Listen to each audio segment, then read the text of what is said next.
Boa noite, amados. Graça e paz. Pela graça de Deus, estamos mais uma vez na sua casa para louvá-lo, adorá-lo, cultuá-lo.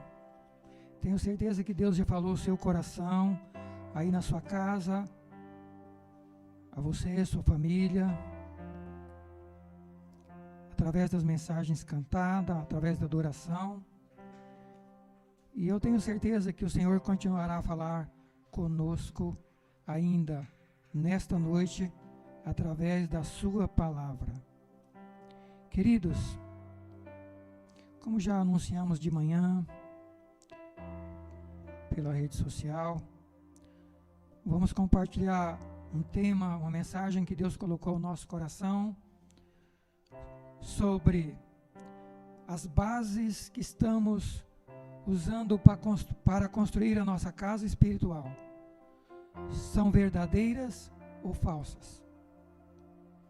As bases, os fundamentos que estamos usando para construir nossa casa espiritual, nossa vida, a vida da nossa família, são bases e fundamentos verdadeiros ou falsos? Eu sei que você vai olhar para mim e vai dizer: irmão, você está doido? É lógico que é verdadeiro. É lógico que é verdadeiro. Entreguei minha vida para Jesus, aceitei o Evangelho, fui batizado, estou na igreja, vou ao culto. Na pandemia assisto o culto em casa, estou orando, estou lendo a Bíblia. Queridos, os textos que nós vamos ler, o Senhor nos chama a atenção de que precisamos periciar a nossa vida espiritual, avaliar. O que é periciar? Uma construção quando está com problema, uma ponte rachando para cair, uma casa, um prédio quando está com problema, estrutura rachada. É preciso periciar, fazer perícia, levantamento técnico para saber as reais situações daquela casa, daquele empreendimento. Deus está dizendo ao nosso coração, com cada um de nós, igreja dele, que precisamos avaliar, periciar os nossos corações, para avaliar como está a construção da nossa casa espiritual. 1 Coríntios 3, capítulo 3, versículo 10 a 13, o apóstolo Paulo diz o seguinte: segundo a graça de Deus que me foi dada, pus eu, como sábio arquiteto, o fundamento. Segundo a graça de Deus que me foi dada, eu pus, como sábio arquiteto, o fundamento, mas outro edifica sobre esse fundamento. E cada um veja como está edificando sobre o fundamento. Primeiro, porque ninguém pode pôr outro fundamento além do que já está posto, o qual é Jesus Cristo. O fundamento, queridos, a base, o fundamento da nossa vida espiritual tem que ser Jesus Cristo. Segundo, ele diz que os fundamentos ele já pôs, que é Jesus Cristo. E eu e você devemos estar firmados nesse fundamento, que é Jesus Cristo. Mas nesse fundamento nós estamos construindo a nossa casa espiritual. E o apóstolo Paulo disse que cada um está construindo sobre o edifício, cada um de nós. E aí ele diz: se alguém sobre esse fundamento, que é Jesus, formar um edifício de ouro, de prata, de pedras preciosas, madeira, feno ou palha, a obra de cada um será manifesta. Na verdade, o dia a declarará, porque pelo fogo será descoberto. O fogo provará qual a obra que cada um construiu. E se a obra que alguém edificou permanecer, esse receberá galardão. Mas se a obra que alguém edificou se queimar, o tal sofrerá detrimento, prejuízo.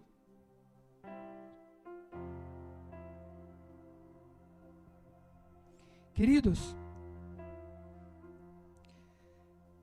então Paulo está falando aqui que ele, como sábio construtor, arquiteto, colocou a base correta da construção. Fez a planta, trouxe a planta e colocou a base, que é Jesus Cristo.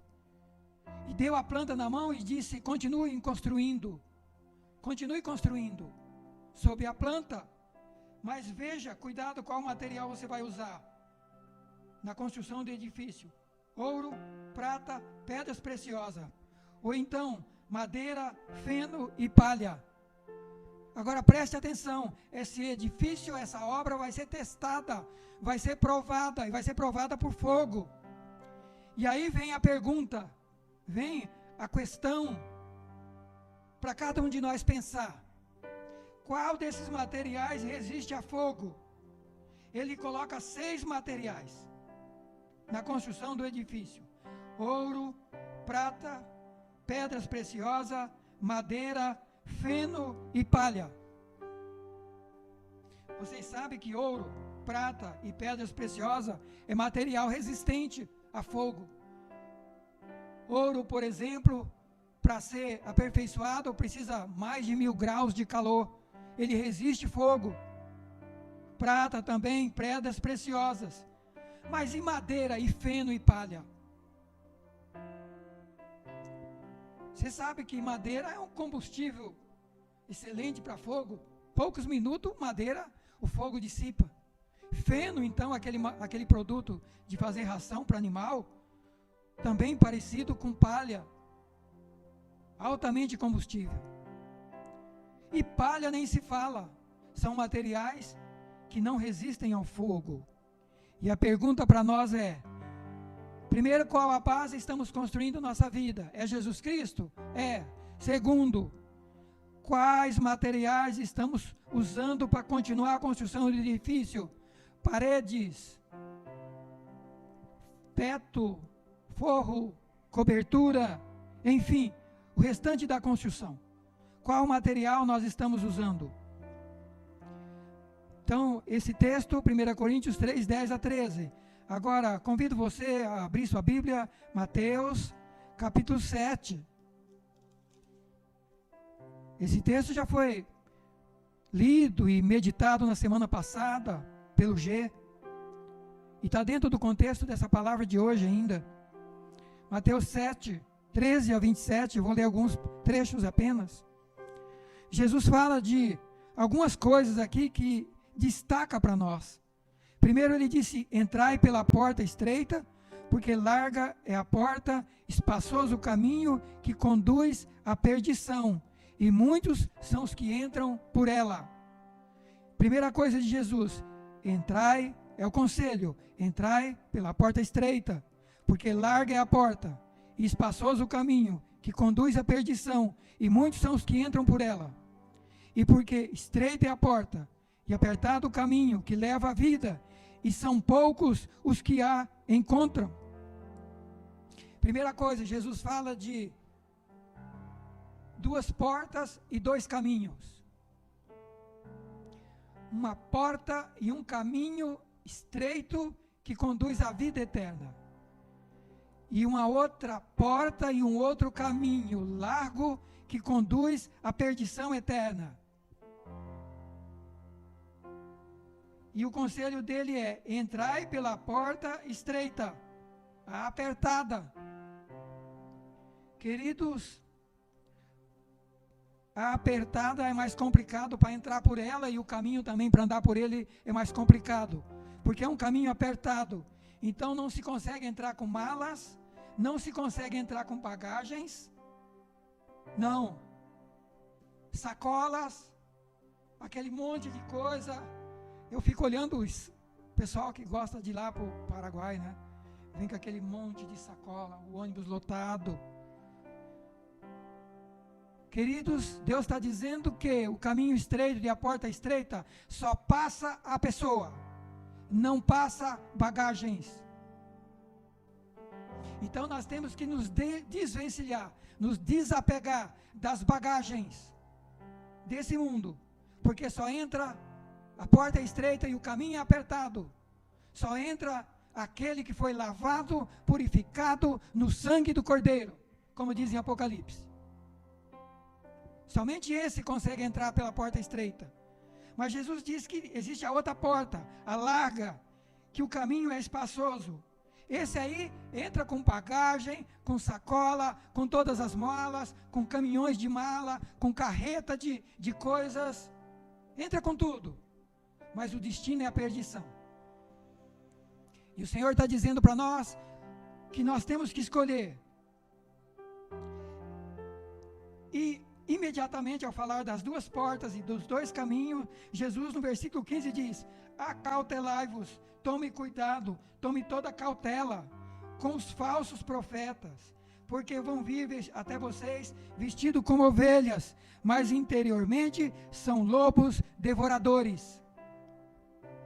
Ao falar sobre o caminho estreito e após falar sobre o caminho largo, ele diz: agora tome cuidado, vai aparecer lobos vestidos de ovelhas para enganar vocês, para convencê-los que podem entrar com bagagem e tudo, que não tem problema. Mas tome cuidado, porque o caminho estreito não admite bagagem. Ou seja, queridos, e aqui a palavra é do Senhor Jesus, é Ele que está dizendo: tomem cuidado, acautelai-vos, tome cautela, tome cuidado, se preocupe com a sua vida espiritual, porque os falsos profetas vêm a vós vestidos de ovelhas, mas interiormente são lobos. Vocês sabem o que um lobo faz no meio de um monte de ovelhas? O que leão faz no meio de um monte de ovelhas? Destrói tudo. Imagina que Jesus está alertando, dizendo: olha, os falsos vão aparecer para vocês parecendo ovelhas, mas interiormente são lobos devoradores, queridos. Meus amados, essa semana 2 vezes ou 3, estudando a Bíblia, abrindo a Bíblia, Deus escancara diante de mim a história de Balaão, profeta Balaão. E vários textos da Bíblia colocam esse homem como exemplo do péssimo profeta de Deus, do mau exemplo de profeta. E eu comecei a estudar a sua vida, fui lá para Números, a partir do capítulo 22, e convido você para estudar a vida dele. A partir do capítulo 22, vai indo, 23, 24, 25, e vocês vão ver a história. Parece um grande homem de Deus. Balaque, o rei dos Moabitas, preocupado com o povo de Israel que vinha chegando e destruindo todas as nações ao redor deles, e Balaque, preocupado, desesperado com seu povo, sabendo que Balaão era um profeta, manda seus servos falar para o Balaão: Balaão, eu sei que você é um homem de Deus, é um profeta, quem você abençoa vai ficar abençoado, quem você amaldiçoa vai ficar amaldiçoado. Eu quero que você venha aqui e quero que você faça uma oração para esse povo que vem vindo aí, porque nós estamos desesperados com eles. Que você passe uma maldição para eles, para que através disso, quem sabe, a gente consiga dominá-los e destruí-los, senão eles vão nos destruir. E o profeta Balaão pareceu correto, disse para os servos do rei: olhe, fique comigo aqui essa noite, fique aqui em casa, eu vou orar, eu vou tirar a noite para oração, eu vou buscar Deus, vou perguntar para Deus o que Ele diz, e amanhã eu volto a falar com vocês. Um homem de oração, um homem que foi buscar Deus, e Deus deu a resposta para ele, do que era para fazer. Deus disse: não vá com eles, e não vá com eles, e não queira amaldiçoar esse povo, porque esse povo eu já abençoei, é um povo abençoado. Portanto, não vá e não pense jamais em amaldiçoar esse povo. Se lermos a história, vamos compreender por que esse homem está no rol dos falsos profetas, narrado pelo apóstolo Pedro, narrado pelo apóstolo Judas, queridos, e finalmente narrado por Jesus Cristo no livro do Apocalipse, capítulo 3, na carta das igrejas. O Senhor adverte a nós, mostrando para João que ele é um profeta falso.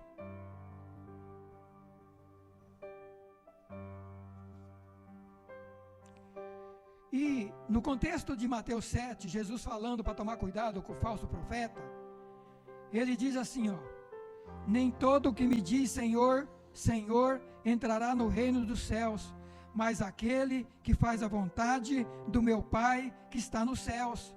Muitos me dirão naquele dia, Senhor, Senhor, não profetizamos nós em teu nome não expulsamos demônios, em teu nome não fizemos muitas maravilhas? E eu lhes direi abertamente, diz o Senhor Jesus, nunca vos conheci, apartai-vos de mim, vós que praticais a iniquidade. Queridos, o falso aqui, Jesus está dizendo que ele chega para Deus e diz, Senhor, no teu nome profetizamos, no teu nome expulsamos demônio, no teu nome fizemos muitas maravilhas, e o Senhor está dizendo, eu nunca conheci você. O Balaão da história conversava com Deus, falava com Deus, buscava Deus, Deus falava com ele, entregou mensagens de Deus. Nesse texto de Números 22 adiante, nós vamos ver 3 profecias fantásticas, Deus usando ele para entregar 3 mensagens fantásticas de Deus, mensagens verdadeiras, mas ele era falso.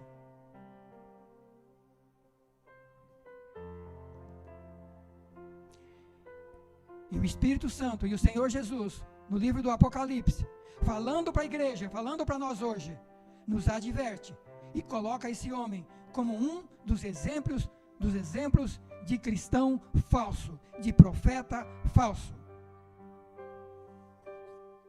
Queridos, mas o que embasa a doutrina falsa? O que embasa o fundamento da doutrina falsa? Ele nasce na igreja ou ele nasce no mundo e entra na igreja? 2 Tessalonicenses 2, 1-6, o apóstolo Paulo diz o seguinte: rogo-vos, irmãos, pela vinda de nosso Senhor Jesus Cristo, pela nossa reunião com Ele, que não vos movais facilmente do vosso entendimento. Não se mova facilmente no vosso entendimento.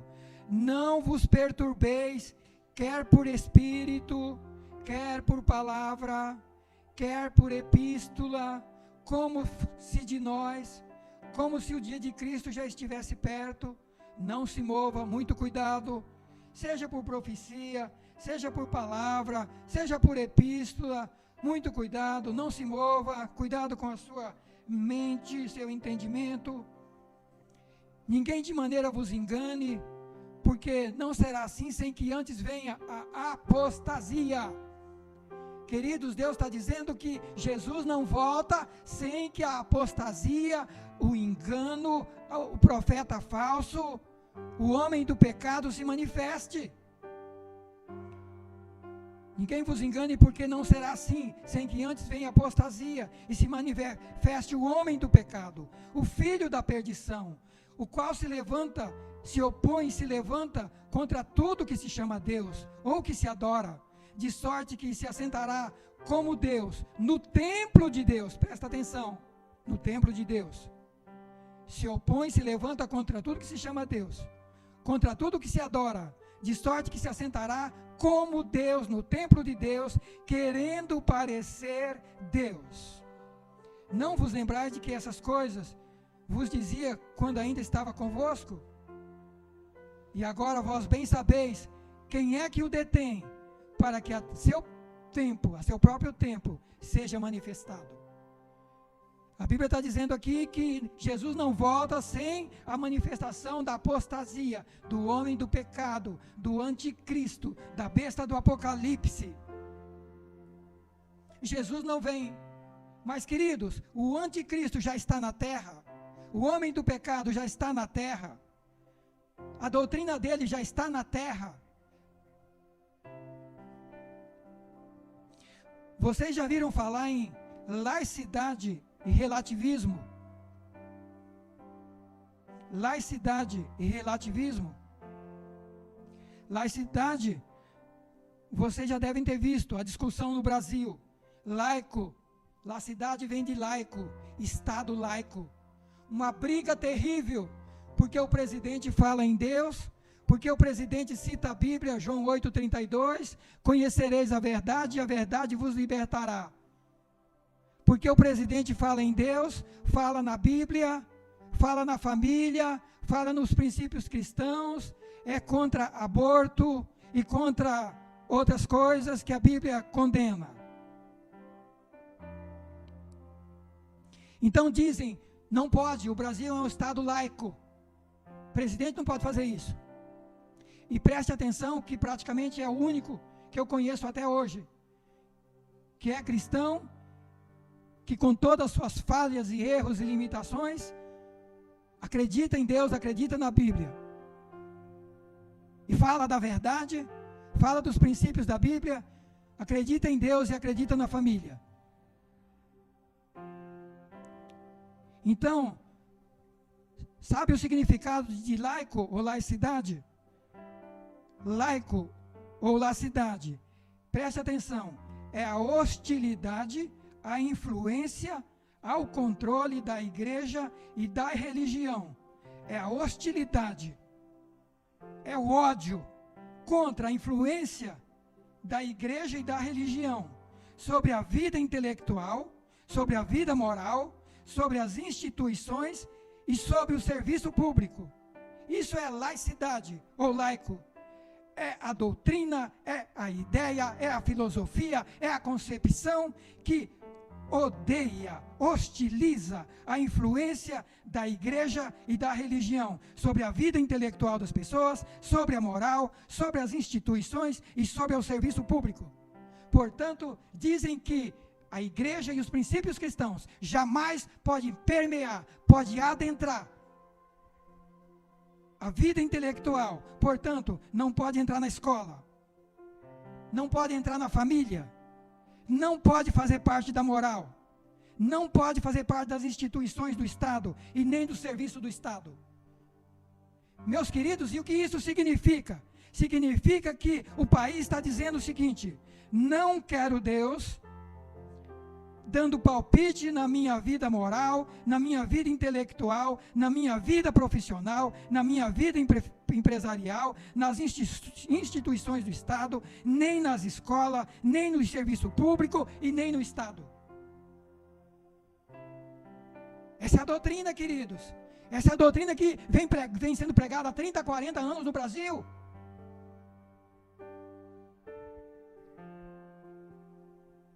E relativismo.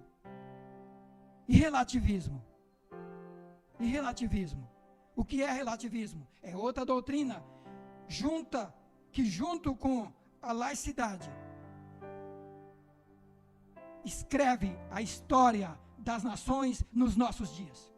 Não é só o Brasil. Essa crença na laicidade e no relativismo não é apenas no Brasil, é no mundo, a maioria das nações. E o que significa isso, queridos? O relativismo, ele afirma que o conhecimento humano, a verdade e a justiça não são absolutos. Ele questiona as verdades universais do homem. Diz que o conhecimento, a verdade, são conceitos subjetivos e não objetivos.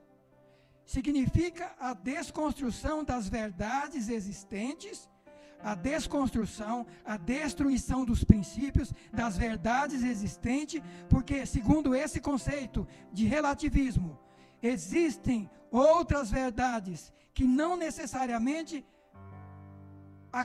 o certo ou errado. Ou seja, existem outras verdades que acreditam em outros tipos de verdade, que não há necessariamente um certo ou errado. Assim, o bem é tudo aquilo que é socialmente aceito. Então, o conceito de certo ou errado, de bem e do mal, é que bem e bom é tudo que a sociedade aceita, acha que é bom. E tudo aquilo que a sociedade rejeita, constitui-se o mal. Então, o conceito de bem e de mal, de certo e errado, é a sociedade que define, é os seres humanos que definem, e não a palavra de Deus, e não a religião, e não os princípios, queridos.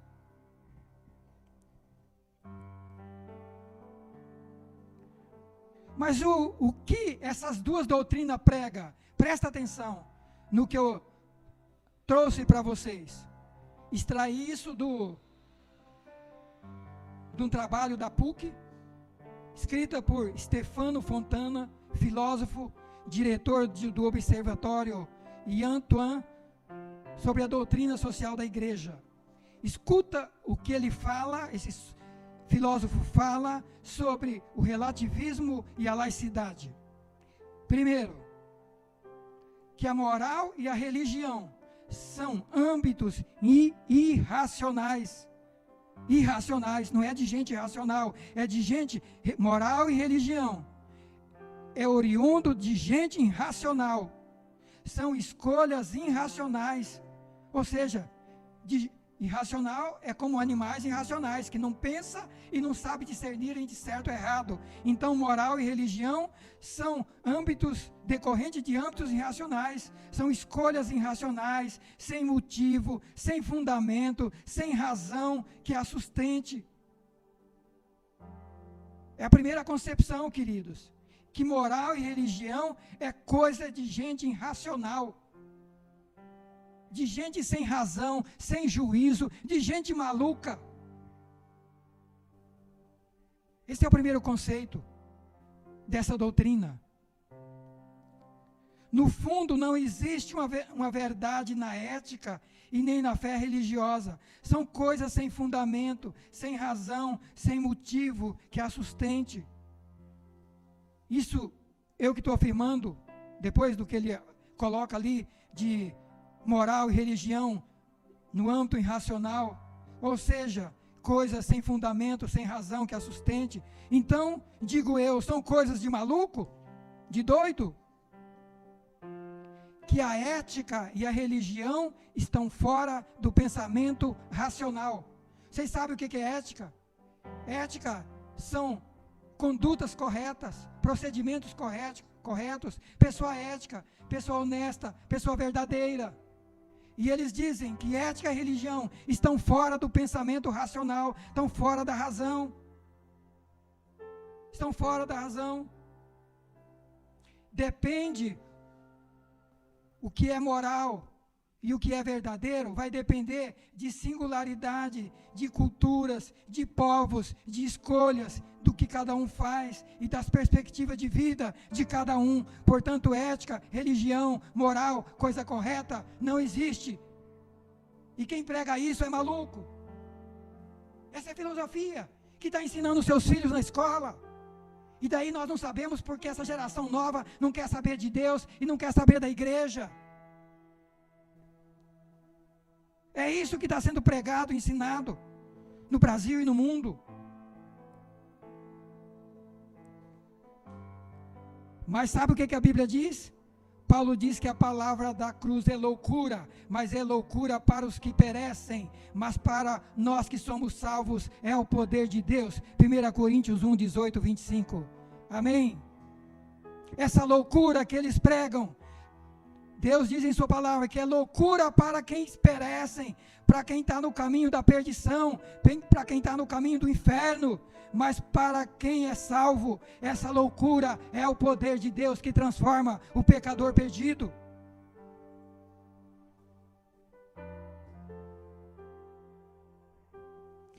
Diz essas doutrinas que o bem e a verdade são relativos. dependem das escolhas pessoais e não são verdades absolutas. O bem e a verdade são relativos, dependem das escolhas pessoais. Ou seja, o que acontece? Por exemplo, casar-se na igreja, casar-se no civil, conviver de fato, convívio entre homossexuais, são apenas escolhas, nem mais nem menos verdadeiras umas que as outras. Tudo igual. Casamento na igreja, casamento civil, conviver de fato, convívio entre homossexuais. Diz eles que são tudo a mesma coisa. Que as religiões são todas iguais. Ser cristão, ser budista, ser muçulmano, ou mesmo crer na yoga, ou crer no zen, é no fundo a mesma coisa, pois se trata de escolhas pessoais de salvação, queridos. Essa é os fundamentos dessa doutrina. E eu pergunto, o que é que vem sendo ensinado no Brasil nesses últimos 40, 50 anos? Não é exatamente isso? Que o certo é errado e o errado é certo? Que moral não é bem assim? Roubou, mas também distribuiu. Então uma coisa compensa a outra. Esse é o conceito, queridos. E é o conceito que está até na justiça, até no direito, até no poder judiciário. Porque Deus foi tirado de lado. E verdade só existe em Deus. Jesus disse, eu sou o caminho e a verdade. Conhecereis a verdade e a verdade vos libertará. Mas quando eu excluo Deus da minha vida, excluo a religião, os princípios de Deus, a palavra de Deus, a verdade desaparece. E daí não vai existir verdade mesmo. Entendem o porquê essa briga no Brasil? Contra esse governo, que primeiro tentaram matá-lo, quando não consegue, querem destruí-lo de todas as formas e maneiras. Não é contra a pessoa que está lá, é contra os princípios que estão sendo defendidos. E entre quem quiser lá vai ser perseguido, seja eu, seja você, seja qualquer pastor, seja padre, seja quem for. Se chega lá defendendo esses princípios, vamos ser perseguidos.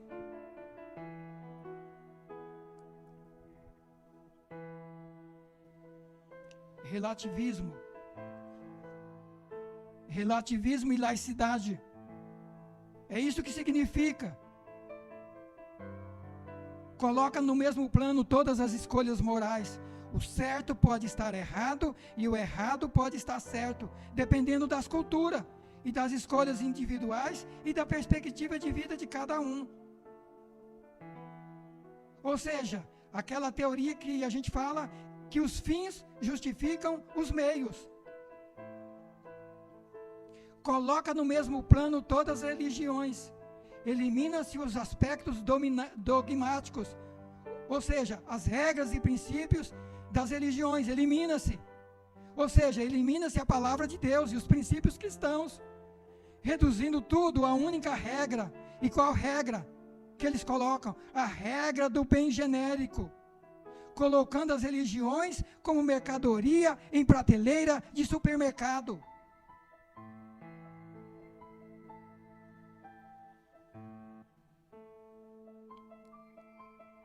Ou seja, doutrina e princípios não importa. O que é importante é o bem comum, o prazer, a satisfação dos desejos, o ser bem-sucedido, a prosperidade financeira, o sucesso, a felicidade terrena, sem preocupação com os princípios e exigências do reino de Deus, para entrar no reino de Deus. Outra coisa dessa doutrina, que a verdade só pode ser encontrada no âmbito do conhecimento científico. Que a verdade só pode ser encontrada no âmbito do conhecimento e científico. A ciência consegue descobrir a verdade, mas Deus e a Bíblia e os cristãos não. Quais os fundamentos da sua fé? Isso está só no mundo? Não, entrou para dentro da igreja. Relativismo.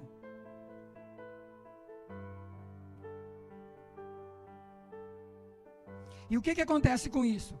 O que acontece é que a família e a escola, em muitas vezes, de forma consciente ou inconsciente, está ensinando esse conceito às crianças e adolescentes, levando-os ao ceticismo, a não crerem em Deus e nem em sua palavra, e por consequência não sabem discernir o falso do verdadeiro e o bem do mal. E ele diz que as crianças ainda pequenas ainda estão sabendo discernir o certo do errado e o bem do mal, mas quando chega nos adolescentes, esses já estão com a mente deturpada, transtornada, e os adolescentes já não sabem mais discernir certo do errado e bem do mal.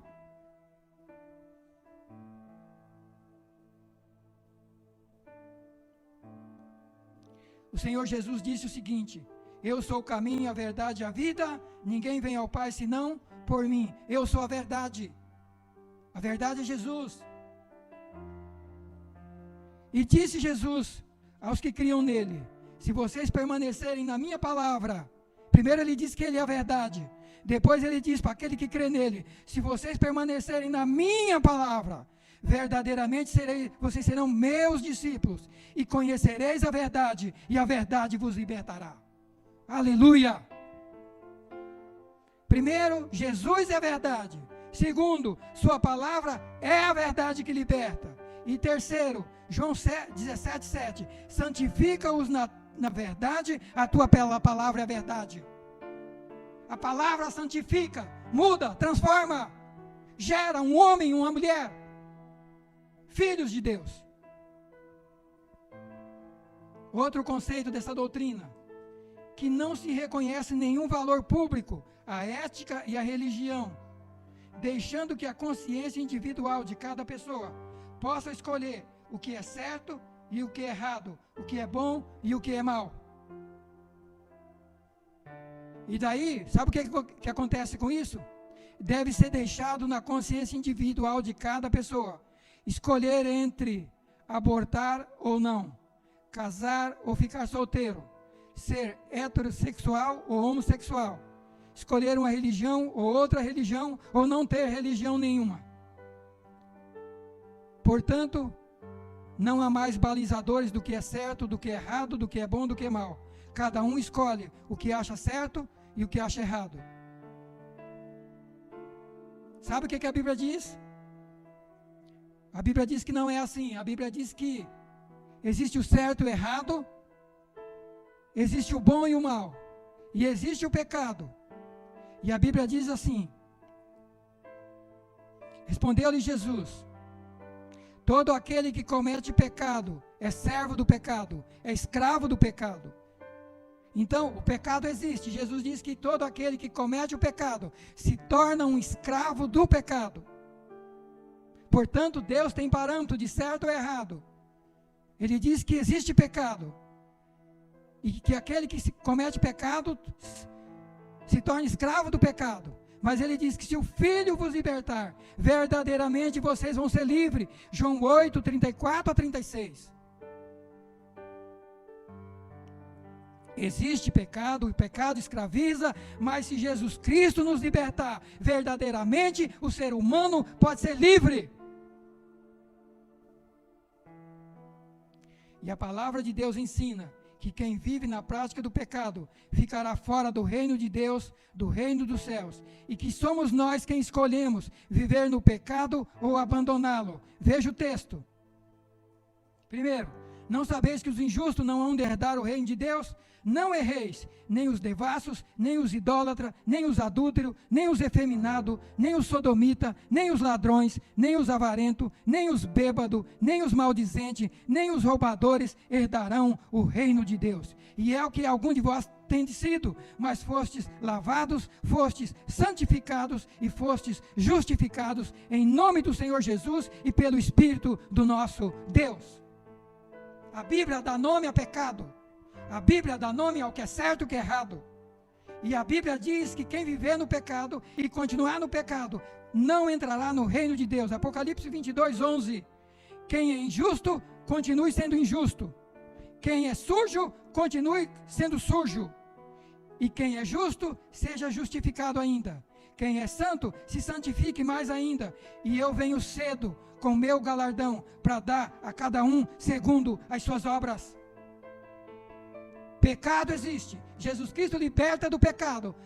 E a Bíblia elenca o que é pecado. Mas se escolhermos vivermos no pecado, não há lugar para nós na eternidade com Deus. Mas, queridos, a laicidade diz que o espaço público é neutro, de escolhas morais ou religiosas. Não cabe Deus no espaço público. Ou seja, se expulsa e se bane Deus dos seus princípios e seus princípios de todo o espaço público, se bane Deus da escola, do trabalho, das instituições, dos órgãos públicos, dos lares, dizendo, eu não creio na existência de Deus, ou então, eu não preciso dele e nem da sua opinião. Além disso, sabe qual é a outra regra deles? Transformar desejos em direitos. Transformar desejos em direitos.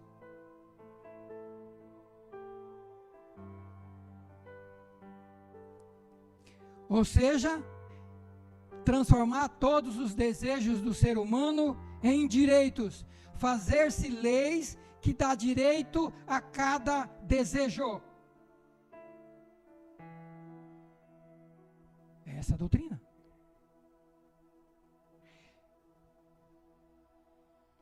O que significa isso?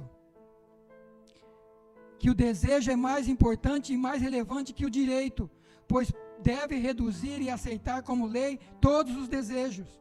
Significa transformar todos os desejos em direitos. Ao filho, a qualquer custo. Ter o filho, a qualquer custo, não importa como. Não importa como.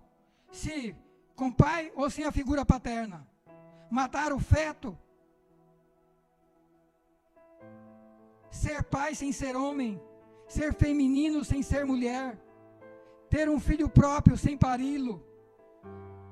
Tornar-se mulher por se sentir como tal, mesmo sendo homem, ou vice-versa. E assim por diante. Qual a base que estamos construindo a nossa vida cristã? A palavra de Deus ou a doutrina do anticristo? Querido, esses princípios eles se fundam em dois princípios fundamentais. Primeiro, esses dois princípios, eles se fundam em dois princípios fundamentais, que eles julgam imprescindíveis. O primeiro, a substituição da natureza pela cultura e a substituição do passado pelo futuro. O que significa isso? Primeiro, substituição da natureza pela cultura. O que significa isso? A substituição do sexo pelo gênero. Hoje não se fala mais em sexo masculino e feminino, mas em gênero, que seria o sexo entendido como papel, ou seja, interpretado culturalmente, separado das suas bases naturais. Natureza conduz a criação, ao Criador. Portanto, é a substituição do natural pelo artificial criado. É a substituição do Criador pela cultura ou pela criatura, como diz Paulo em Romanos 1, 25. Mudaram a verdade de Deus em mentira. Honraram e serviram mais a criatura do que o Criador, que é bendito, eterno e amém. Segunda base deles, a substituição do passado pelo futuro.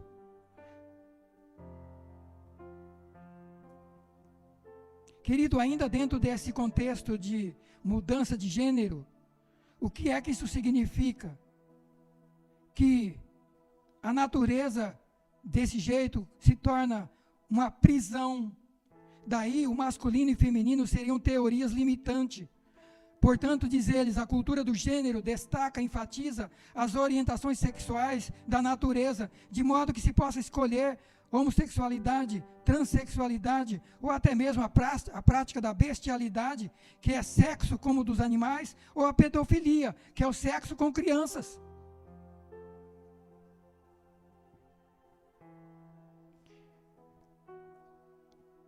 E a substituição do passado pelo futuro. do velho pelo novo. O que significa?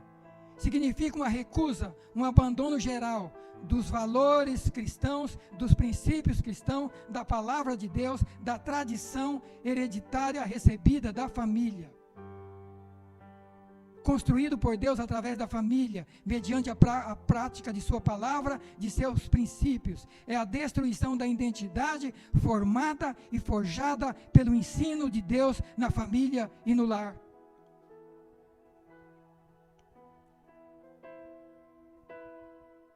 E isso tem uma importância fundamental para o cristianismo, porque o cristianismo tem a sua origem na criação e na tradição. A base do cristianismo é Deus, sua criação, seus princípios de criação, a salvação, a redenção do homem perdido. Mas essa teoria tem sido abraçada por inúmeros grupos religiosos, afirmando que o passado, o velho, está ultrapassado, retrógrado, andou para trás, que isso é fundamentalismo, é conservadorismo equivocado, que a Bíblia deve ser interpretada e entendida e praticada dentro da nova realidade mundial, ou seja, dentro do contexto humano e dentro do contexto do anticristo. Queridos, concluindo,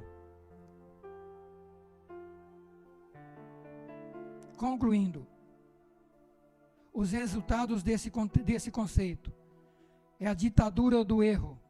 Por quê? Porque ele diz que quem crê em verdades absolutas é considerado não confiável, é perigoso à democracia, é irracional, é maluco. Isso é a ditadura do erro. Por quê? Porque tolera tudo, mas não tolera que se diga que nem tudo pode ser tolerado. Eles toleram tudo, pode tudo, mas não tolera, não aceita que se diga que nem tudo pode ser tolerado. Por fim, a destruição da educação na escola. Se não se acredita na verdade, na existência do certo e do errado, e nem do bem e do mal, nem da família, a família e a escola abdica-se, abandona-se da educação dos filhos. Se não tem verdade, não tem certo, não tem errado, não tem bom, não tem mal, vai educar-se no quê? E para quê? Daí a crise na educação. A crise da educação no Brasil. A escola e a família têm projetos educativos vazios para poder ser tolerante nos confrontos do pluralismo, ou seja, do relativismo. O que quer dizer isso? Não se pode impor princípio para não conflitar com os princípios dos que acreditam diferente, de outras formas. Dessa forma se torna impossível educar.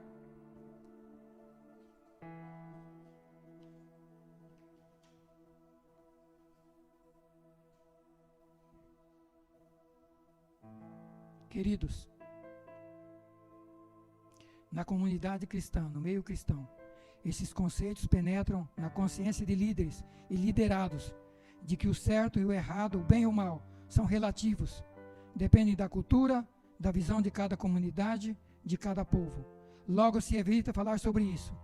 Portanto, produz a impossibilidade da missão. Qual missão? Salvar o mundo perdido. Mas se já não existe certeza absoluta do que é certo, do que é errado, do que é bom e do que é bem e do que é mal, se o pecado foi abolido da razão humana, qual a razão de um Salvador? Qual a razão de um Salvador? Se ninguém sabe o que é certo, o que é errado, se isso não existe, se pecado não existe, se tudo isso foi abolido, qual a razão do Evangelho e da salvação e de um Salvador? Nenhuma. Isso tem entrado para dentro da igreja também, de maneira que é como está lá em Apocalipse. Morno, um pouco de frio e um pouco de quente, um pouco do mundo e um pouco de Deus, um pouco da palavra e um pouco da filosofia do mundo e da filosofia do anticristo. Essa que eu acabo de detalhar alguns princípios para você. Por isso que Apocalipse o Senhor diz que é uma igreja pobre, miserável, cega e nu. Concluo com esse texto do Apocalipse. Ao anjo da igreja, está em Apocalipse 3, 14 a 22, ao anjo da igreja em Laodiceia, escreve, isso diz o Amém, Olha quem está dizendo isso. O amém, a testemunha fiel e verdadeira, o princípio da criação de Deus. Jesus está dizendo: conheça as tuas obras, não és frio nem quente. Quem deras fora frio ou quente, assim porque és morno, não és frio nem quente, vomitar-te-ei da minha boca. Tu dizes: rico sou, estou enriquecido, de nada tenho falta. Isso é a igreja que está dizendo isso. E Deus está dizendo: não sabe que és um desgraçado, miserável, pobre, cego e nu. Aconselho-te que de mim compres ouro provado no fogo, para que te enriqueças, roupa branca para que te vistas, e não apareça a vergonha da tua nudez. E colírio, te unges com colírio, para que possa ver. Eu repreendo e castigo a todos quanto amo. Sê, pois, zeloso e arrepende. Eis que estou à porta e bato. Se alguém ouvir a minha voz, abrir a porta, entrarei em sua casa, e com ele cearei, e ele comigo. Advertência, correção, mas por fim, queridos, correção, e ele diz que ele corrige porque ele ama, ele nos ama, e o conselho é: arrepende, volta a praticar as primeiras obras, a palavra, a verdade, volta para a palavra, para mim, para os princípios, abra a porta da sua vida para que eu possa voltar para você, porque com o seu mundanismo eu já fui embora, já não estou mais dentro de você. E o meu conselho é que você se arrependa, abandone o pecado, abra seu coração, porque eu quero voltar a conviver com você. E quero cear com você. Quero fazer uma festa com você. Quero trazer paz ao seu coração, razão para a sua vida, esperança, alegria. E ele conclui dizendo: a promessa: ao que vencer, concederei que se assente comigo no meu trono, assim como eu venci e assentei com meu Pai no seu trono. Quem tem ouvidos, ouça o que o Espírito diz às igrejas. Amém? Vamos orar. Feche seus olhos aí onde você estiver. Obrigado, Senhor, pela tua palavra. Obrigado, Santo Espírito, por falares ao nosso coração. Esse teu servo, teu filho, transmitiu aquilo que, dentro das suas limitações, pôde entregar aos teus filhos que estão nos ouvindo e os que estão aqui. E eu peço, Santo Espírito, que tu complete, tu que és perfeito, completo, poderoso. Completa essa palavra, essa mensagem, revela aos corações de cada um que ouviu essa palavra. O Senhor nos desafia a avaliar se os fundamentos da nossa vida espiritual são verdadeiros ou falsos. Obrigado por essa palavra nesta noite. Obrigado por essa primeira mensagem nesse assunto. Obrigado pelas próximas que virão dentro desse assunto. Continua trazendo revelação, porque nós queremos ser transformados. Nós queremos fazer parte da igreja que vai subir, Senhor. Perdoa nossos pecados, nossas fraquezas. Nos ajude e nos transforme, em nome de Jesus.